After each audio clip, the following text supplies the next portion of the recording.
Glass, 2019. The film starts with Kevin Wendell Crumb, James McAvoy, in his Patricia persona talking to 4 high school cheerleaders that he kidnapped, attempting to ease them with one of his more comforting identities. Elsewhere in Philadelphia, 2 punk teens jump an unsuspecting man for the sake of making a dumb internet video. David Dunn, Bruce Willis, follows them to their home and stalks them in the darkness before he beats them up for hurting another person. David later goes to join his now-grown son Joseph, Spencer Treat Clark, who has been helping him over the years to catch crooks through surveillance footage. David's acts have gotten the media to label him the overseer. They are currently tracking the horde in the hopes of finding the kidnapped girls and stopping more murders from happening. Outside of their work, David has been missing his wife Audrey, who has since left him. Later on, David takes a walk around town, brushing up against people in the hopes of tracking down the horde via skin contact. He comes across Kevin as Hedwig brushes past him, catching a glimpse of him in the location where the girls are being kept. He contacts Joseph and follows Kevin. David arrives at the location and frees the girls just before Kevin returns as the Beast. The girls start to run away, but the Beast hurls a table at one of the girls, injuring her. David fights the Beast until the two fall out a window. A bright flash of light hits Kevin, snapping him out of the Beast persona. They are faced by a group of armed men, led by Dr. Ellie Staple, Sarah Paulson. They apprehend Kevin, but since Staple claims that David has hurt people, they take him with them as well. David and Kevin are brought to Raven Hill Psychiatric Hospital, where Staple wants to research them. She claims to specialize in a particular kind of psychiatry for people who believe they have superpowers. David is placed in a room that will trigger multiple water hoses to spray him if he is perceived as threatening, while Kevin is in a room where flashing lights will cause him to revert to a less harmful persona if he attempts to snap into the Beast. Also living in the facility is Elijah Price, aka Mr. Glass, Samuel L. Jackson, whom David still remembers as being responsible for causing the train crash that only he survived, though Elijah has been kept heavily sedated this whole time. Casey Cook, Anya Taylor-Joy, has returned to school following her capture, now known by her fellow students as the girl who got away from Kevin. She is called into the principal's office to be informed that Kevin has been captured. Kevin is visited in his room by Daryl, Adam David Thompson, an employee of the facility. Kevin takes on a flamboyant persona to tease Daryl before switching to Scottish twins. Daryl starts to flash the lights manually to keep Kevin away until he turns into Patricia and is elegant and compassed. David gets sprayed with water until he is weakened as he had tried to make an escape. He tells Staple that he needs to get out to stop Kevin, but she assures him that Kevin is secured. Staple has separate meetings with Elijah's mother, Mrs. Price, Charlene Woodward, over her son's condition and personality, as well as Joseph over his work with his father. She continues to assert that David is as harmful to others as the people he tries to stop, and that she wants to snap him out of his delusion or he will remain institutionalized. Casey later visits Raven Hill to see Kevin as Hedwig, who still views Casey as his girlfriend. Staple thinks that Casey being there and showing Kevin affection will allow him to be Kevin and not an alternate persona. Casey succeeds in bringing Kevin out, and she tells him that she put her abusive uncle in jail for what he did to her. Kevin starts to break down and eventually reverts to a different persona. Staple decides that for her final evaluation, she will bring all 3 of her subjects together in the same room. David becomes distressed when he comes face to face with Elijah after all these years. Staple tries to convince the men that their so-called delusions are a result of traumas in their life. For David, it was an incident in his childhood where some kids tried to drown him in a pool. For Kevin, it was years of abuse at the hands of his mother after his father died. Staple also apologizes to Elijah for how he was being mishandled. Casey and Joseph make separate trips to comic book shops to get a better idea of the cases involving Kevin and David. Joseph also does some digging into Kevin's past to learn about his father.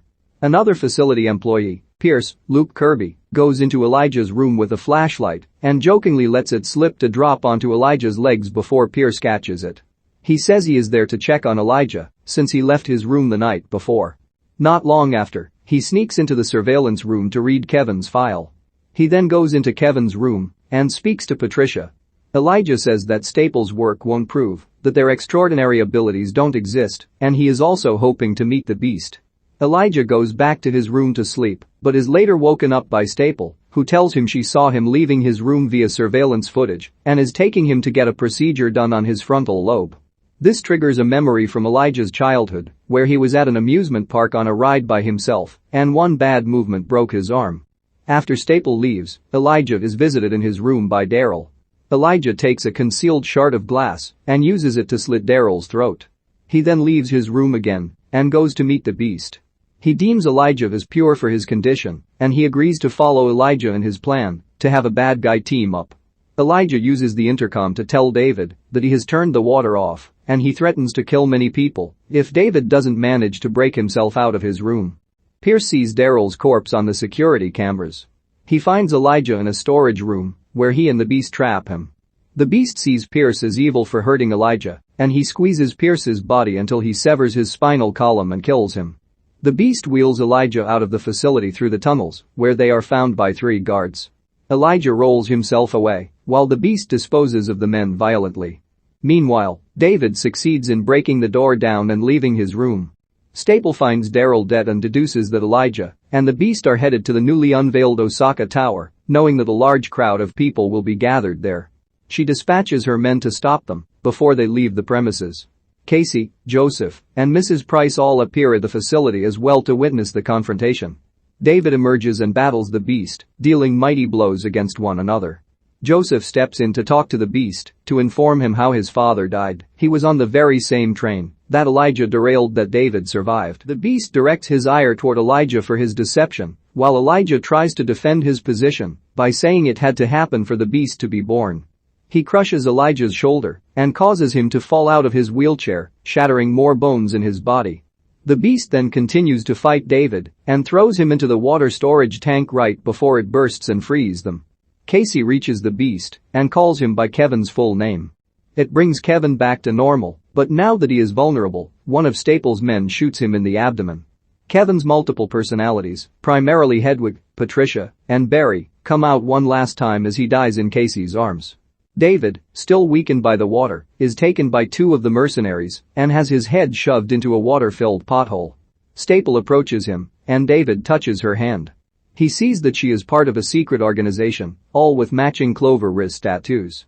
She explains to him that the organization is devoted to keeping superpowered people hidden from the public eye and that the superheroes need to die to prevent the rise of the supervillains. She asks David if she ever convinced him that he was a normal man. The men then finish drowning David in the puddle. Joseph runs to his father's body and weeps. Mrs. Price goes by Elijah, who assures him that he was not a mistake, right before he too dies. Staple later addresses her cohorts to declare their mission a success. She then goes to a comic book shop where she overhears 2 patrons talking about one particular villain known as the Mastermind, as he manages to get people to look the other way while he sets his true plan in motion. This makes Staple realize that Elijah had a bigger plan all along. She goes back to the facility and realizes that Elijah deliberately escaped through the tunnels in order for the cameras to record him, as well as David and Kevin. The footage was uploaded to the internet, meaning the world will now be aware of the existence of superpowered people. Staple leaves the surveillance room and screams in defeat. Casey, Joseph, and Mrs. Price gather at a station as they have uploaded the footage to the web. They sit and wait as people around them watch the video before it hits the news, meaning that the legacies of their loved ones will not have died with them. A psychiatrist named Dr. Ellie Staple brings together the invincible David Dunn, his nemesis Elijah Price Mr. Glass, and Kevin Wendell Crumb the Horde to her facility, Raven Hill Psychiatric Hospital, to convince them that they are not actually superpowered and are merely suffering from delusions brought on by past traumas. Elijah wants to join forces with Kevin and bring forth his Beast persona to inflict harm upon the world. Elijah manages to get the Beast on his side as they plan to head to the opening of a new skyscraper to kill many people.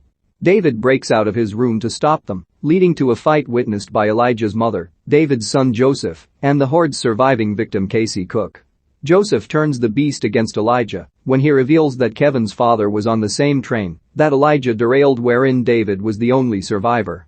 The Beast mortally wounds Elijah by shattering his bones before he fights David. Casey manages to get Kevin to go back to normal, but this leaves him vulnerable, and one of Staple's men shoots him in the abdomen, and he dies in Casey's arms. David is then drowned in a puddle, but not before he touches Staple's hand and learns she is part of a secret organization that wants to prevent superpowered people from walking among society. Although Staple thinks her operation was a success, she later learns that Elijah deliberately escaped via the tunnels in order for the surveillance cameras to record himself, plus David and Kevin. The footage is uploaded to the web by Casey, Joseph, and Mrs. Price, and they watch as the world learns about the existence of the superpowered